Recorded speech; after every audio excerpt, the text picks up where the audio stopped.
Many people consider the modern supercarrier a city at sea. This is undoubtedly correct, with between 5,000 and 6,000 people relaxing, working, eating, and sleeping on board for months. But life on board an aircraft carrier is unquestionably arduous and exhausting. Still, it can be thrilling, particularly for the men and women who work on the flight deck, flying and landing jets on a sliver of a runway. It's unlike anywhere else on the planet, for better or worse.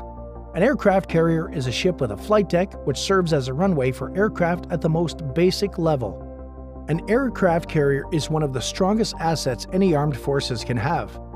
Carriers can reach speeds of more than 35 knots or 40 miles per hour or 64 kilometers per hour, allowing them to travel across the ocean in weeks. Carrier groups are currently stationed across the world, ready to deploy at any time. When the U.S. Navy wants to make a big impression on someone, it sends them aboard one of its gigantic aircraft carriers. It's not only the size of a supercarrier that impresses, it's the frantic scene on its flight deck.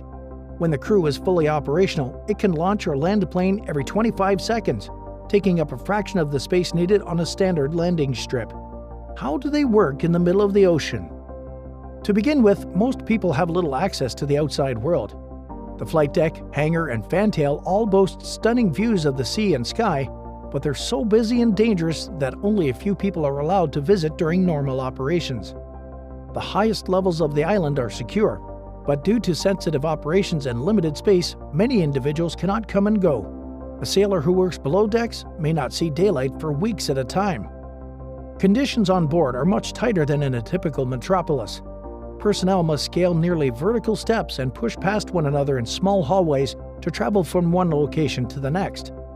The sleeping rooms or berthing compartments are exceedingly cramped. Enlisted soldiers share a compartment with around 60 other people who sleep in single bunks known as racks, stacked in threes. Everyone in the chamber shares a restroom and a tiny common area with a television connected to one of the carrier's satellite antennas and a small storage bin and upright locker for clothes and personal items. Officers do have more fabulous rooms and more excellent furnishings, but they also have a restricted amount. Everyone on board must adjust to the cramped conditions. Jobs are diverse, precisely as they would be in a typical city. The Air Wing, which consists of approximately 2,500 men and women who fly and repair the aircraft. The ship's company, which consists of over 3,000 personnel, ensures that all aspects of the carrier are working properly, from cleaning dishes and cooking meals to managing weaponry and maintaining the nuclear reactors. The ship has everything its passengers require to live comfortably, even if it isn't as luxurious as they would want. On board, there are various galleys or kitchens and mess halls that serve up to 18,000 meals every day. The ship also contains a large laundry facility, doctors' and dentists' offices, a variety of businesses, and a bank of satellite telephones for staff to communicate with their family. The structure of an aircraft carrier. The U.S. Nimitz-class supercarriers are among the most complicated machines on the planet, with approximately 1 billion separate pieces. They are, nevertheless, conceptually quite simple. They're made to accomplish 4 tasks: overseas transportation of various aircraft, aerial takeoff and landing, assist in military operations as a mobile command center, and all of the people involved in these activities should be housed together. A carrier must combine the elements of a ship, an Air Force base, and a sizable city to achieve these objectives. It is required to have, among other things, a flight deck. This is the flat area in the ship's upper deck where the planes can take off and land. A hangar deck. This is the space below the deck where the aircraft can be stored when not in service. An island.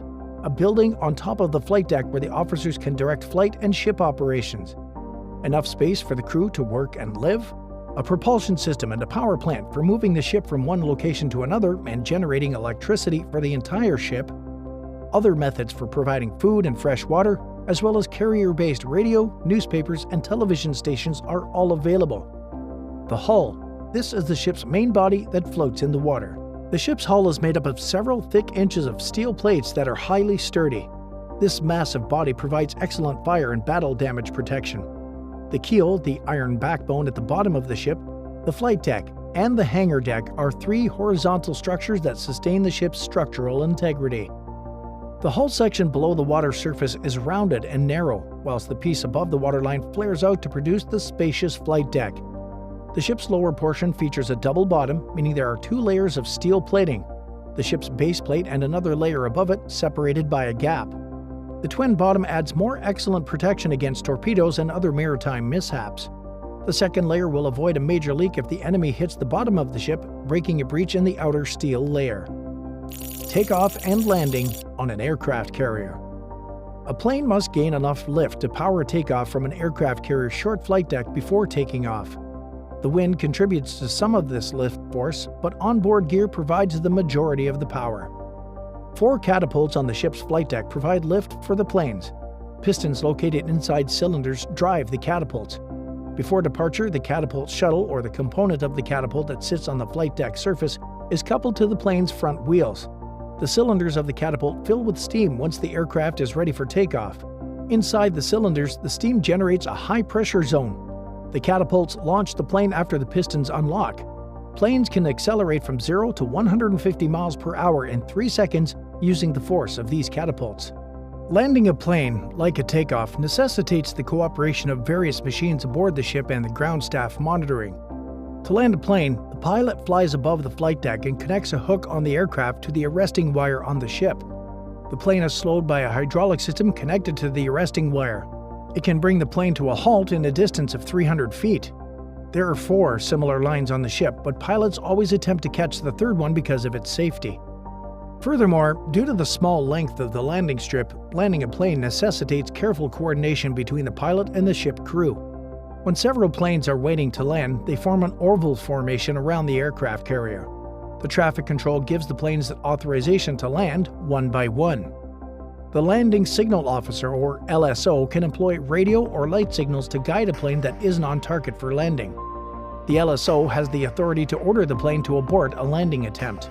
The Fresnel Lens Optical Landing System, or FLOLS, directs pilots to the flight deck. FLOLS is a system of lenses that generates light beams at various angles. The different light beams provide the pilot with information about their position in the aircraft. If the pilot sees an amber light next to a series of green lights, the jet is on the right track. The plane is misaligned with the runway if the amber light is out of sync with the other lights. If the plane doesn't grab one of the arresting lines as it lands, it'll take off from the ship again.